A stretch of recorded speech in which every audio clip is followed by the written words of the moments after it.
and I simply remove the telephone jack and plug it into this box here, the modem. I then take another wire from the modem and plug it in where the telephone was. I can then switch on the modem.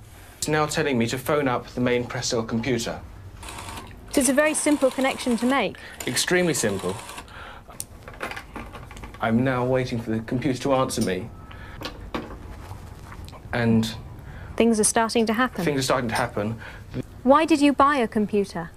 Well, I was very interested in the new technology and didn't want to be left behind. I don't think it's only for the youngsters at school now.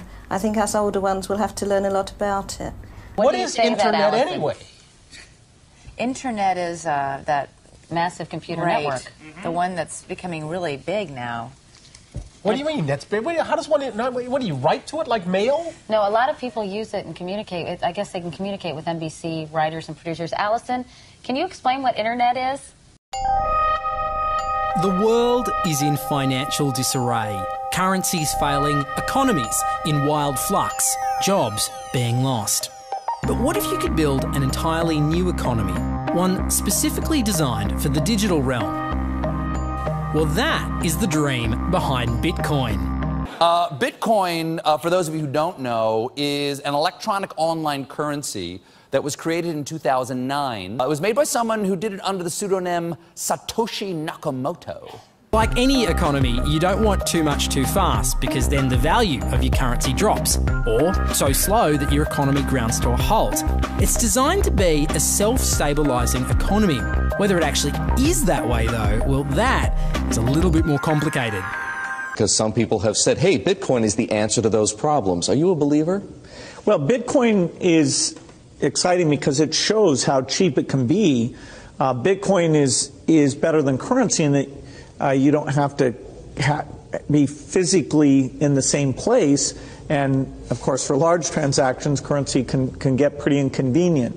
And what is Bitcoin? Bitcoin is a currency on the internet. I sent 100 euros worth of Bitcoin from here in Tokyo directly to you guys through this camera, through the network, through the TV, right into your home. If I had tried to do that, send you the money with a traditional bank, it would have taken several days and probably cost 30 euros. I just did it right now with Bitcoin instantly, basically for free, and didn't have to ask anybody for permission. I didn't need a bank, I didn't need a government, I didn't need anybody. I just needed myself and you and our smartphones to do it. That's the power of Bitcoin. Wall Street is fraud, America is fraud, the world is fraud, banks are fraud, central banks are fraud. We live in an era of fraud. It's all based on fraud, and they get a percentage of the fraud. That's the business model.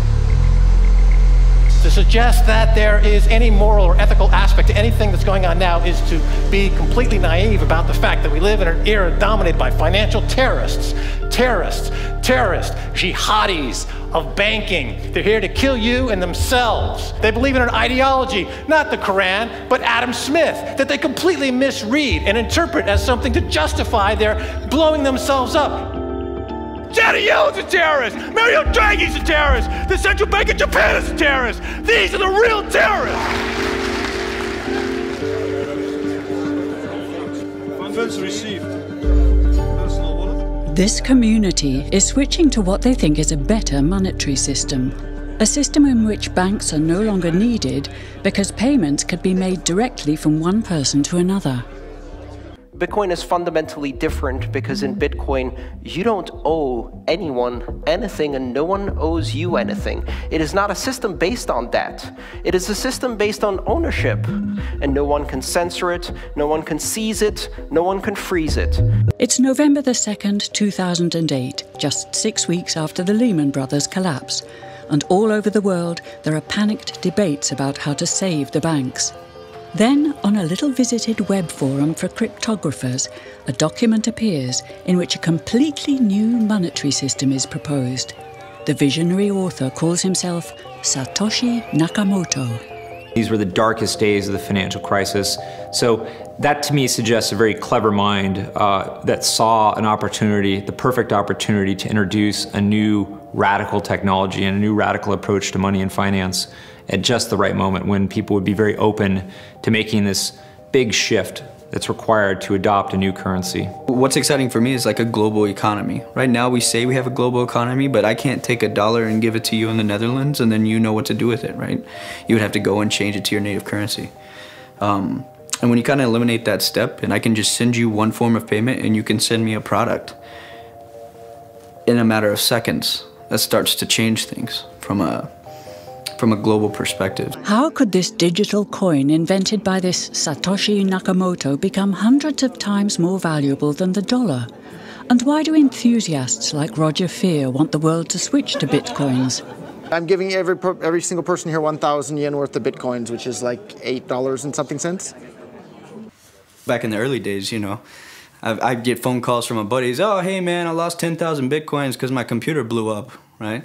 Back then, one bitcoin was less than a penny, right? So nobody cared. They lost $10. I don't care, right? And now 10,000 bitcoins, that's, you know, $5 million. That's a big deal, right? I think a lot of people are underestimating the way in which Bitcoin and the blockchain are going to change the power structures in society in general. I mean, I grew up in the US and I see all these people like, yeah, nuke everybody in the Middle East and kill them all. And then they have the former Secretary of State Madeleine Albright on 60 Minutes, one of the most popular news shows in the US. And they asked her, they said, like, there's reports that more than 500,000 Iraqi children have died as a direct result of US sanctions. And she looks back at her with a straight face and she goes, it was a really tough decision, but I think that it was worth it. Worth murdering 500,000 kids because of what the government did? And I apologize for crying, but it just disgusts me from my core when I see government people murdering people around the world. It's not just theoretical, these are real people with real lives. And it's real people, and Bitcoin has the power to undermine everything they're doing to people around the world. And I'm sorry for shouting, but it just disgusts me what these people in government do. And they do it through central banking and through the control of the money supply, and Bitcoin takes that away from them.